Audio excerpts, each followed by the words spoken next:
Adi Shankaracharya, un eminente filósofo y teólogo del siglo VIII, es reconocido por consolidar la doctrina del Advaita Vedanta, una de las principales escuelas de pensamiento en la filosofía hindú. Shankaracharya destacó por su aguda inteligencia y su capacidad para simplificar conceptos profundos, haciendo accesible la comprensión de la no dualidad, la idea de que el ser individual, Atman, y la realidad última, Brahman, son una misma entidad.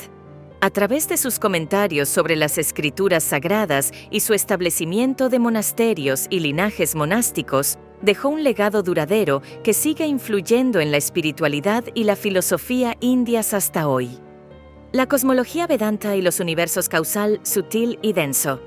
El cuerpo denso, provisto de karma, es consecuencia de las acciones pasadas, un concepto fundamental que impregna las filosofías orientales y sus visiones sobre la naturaleza humana y cósmica.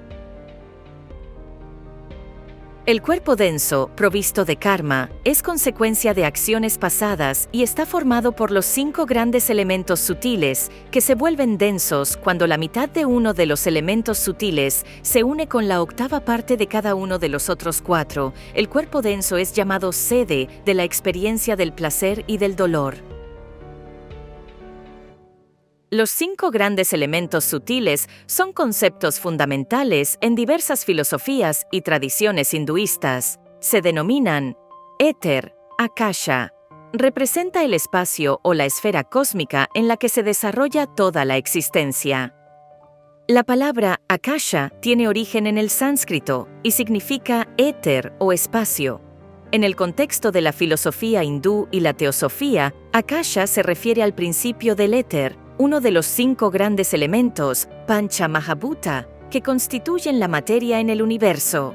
Además, el término está frecuentemente asociado con los registros akáshicos, que son concebidos como un compendio místico de conocimiento y experiencias almacenadas en el plano etéreo. Aire, Vayu, es el elemento que representa el movimiento y la dinámica en el universo. En las escrituras védicas es reverenciado como el portador de vida y la fuerza vital que anima a todos los seres vivos.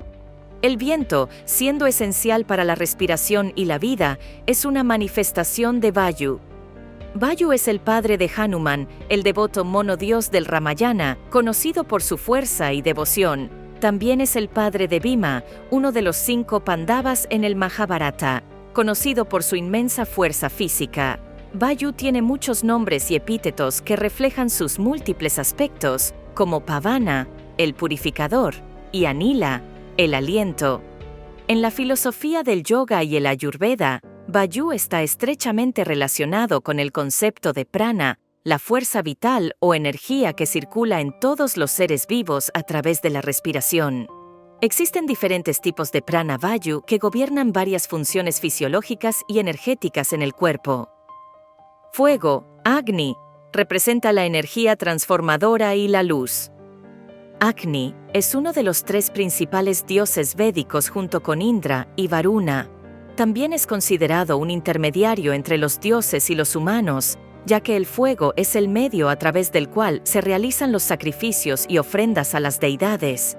Es considerado el mensajero de los dioses, transmitiendo las ofrendas de los humanos a los cielos. En los rituales védicos, el fuego sacrificial, yajna, es esencial y Agni es invocado para que lleve las ofrendas a las deidades. El fuego tiene la capacidad de purificar y transformar, y Agni cumple este rol tanto en el ámbito físico como espiritual. Se cree que quema las impurezas y santifica todo lo que toca. Agni tiene un carácter dual. Por un lado, es protector y purificador, pero también es capaz de destruir, simbolizando la naturaleza transformadora del fuego. Agua, Apas, simboliza la fluidez, la adaptabilidad y la sustancia. Representa el elemento agua, abarcando todas las formas de agua, como océanos, ríos, lluvia y fluidos corporales. Significa fluidez, adaptabilidad y la esencia de la vida. El agua es un símbolo de purificación, sustento y fertilidad. Es esencial para el crecimiento de los cultivos, la supervivencia de los seres vivos y el mantenimiento de la salud y la higiene. Apas a menudo se personifica como una deidad que gobierna todas las formas de agua. En los textos védicos, Apas es reverenciado e invocado para obtener bendiciones, protección y purificación.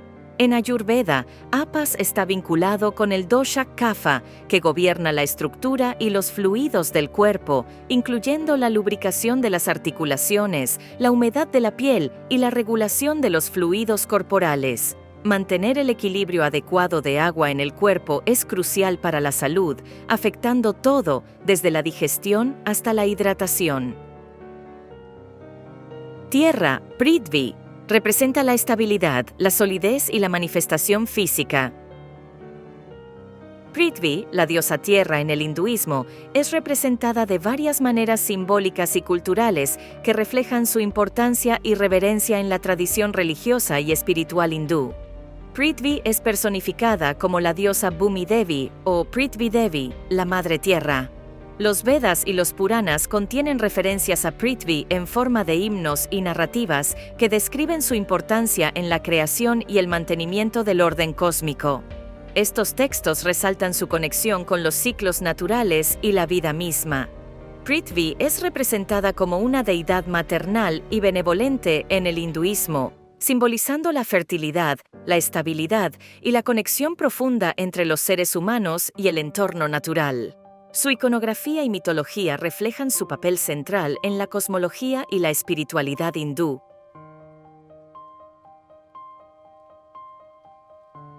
El Samkhya es una de las 6 principales escuelas filosóficas, darshanas, de la India, que se originó en la antigua tradición védica y es considerada una de las escuelas ortodoxas, astika, del hinduismo. Fue fundada por el sabio Kapila y es conocida por su enfoque dualista en la explicación de la realidad y la naturaleza del universo. Sankara estableció, en concordancia con las categorías de la materia que constituye el universo, 3 diferentes regiones que unidas forman todo lo existente. Ellas son el universo causal, el universo sutil, el universo denso. Estas 3 inmensas regiones o upadis son las primeras 3 simetrías cosmológicas que emergen asociadas al mundo de la no diferenciación. Sobre estas simetrías se encuentra el Brahman no dual. ¿Pero qué es Brahman no dual?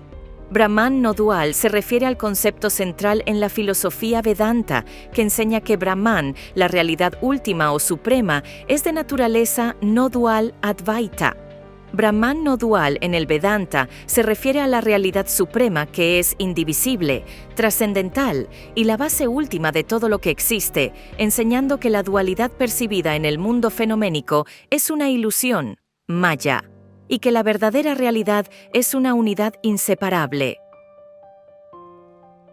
Las categorías de la materia de estos 3 universos difieren en orden de complejidad debido a las continuas mezclas entre los elementos primarios denominados gunas o cualidades de la materia. Las gunas, o cualidades primarias de la materia según la filosofía Vedanta, son 3: sattva, pureza, armonía; rajas, actividad, pasión; y tamas, inercia, oscuridad.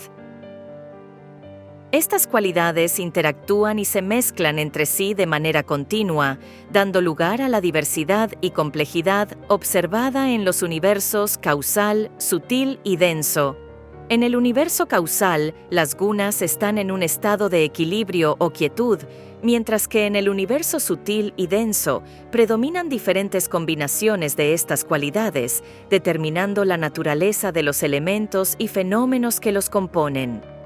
Esta evolución de las gunas es fundamental para comprender cómo se desarrollan y diferencian los diversos aspectos del universo según la cosmología Vedanta. En el estado causal del universo, las gunas se encuentran en quietud, es decir, sin la propia actividad de mezclarse.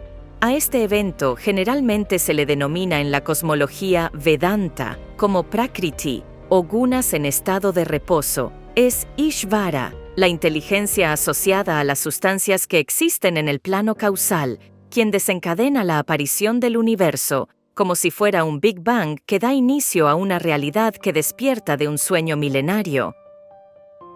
Ishvara es el creador, sustentador y destructor del universo, similar a las funciones atribuidas a Brahma, Vishnu y Shiva en la Trinidad hindú, Trimurti.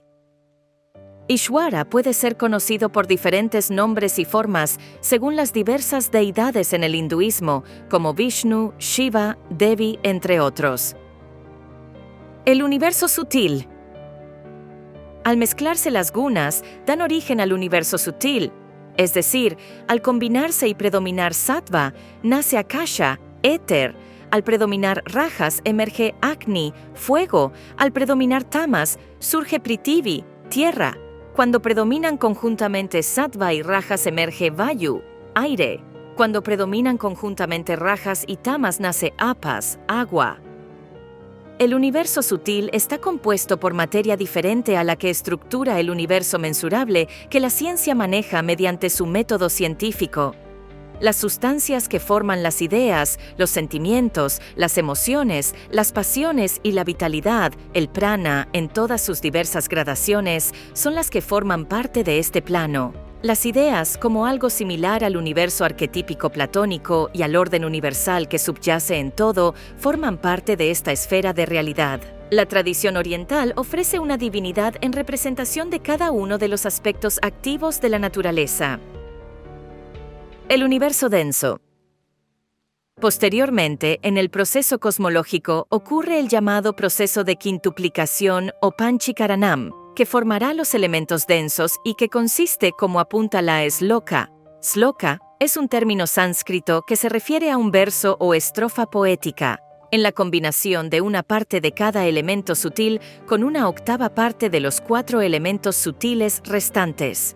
Cada uno de los elementos está en concordancia con cada uno de los 5 sentidos, con los 5 órganos de acción y con los 5 pranas. Dinámica del universo y divinidades.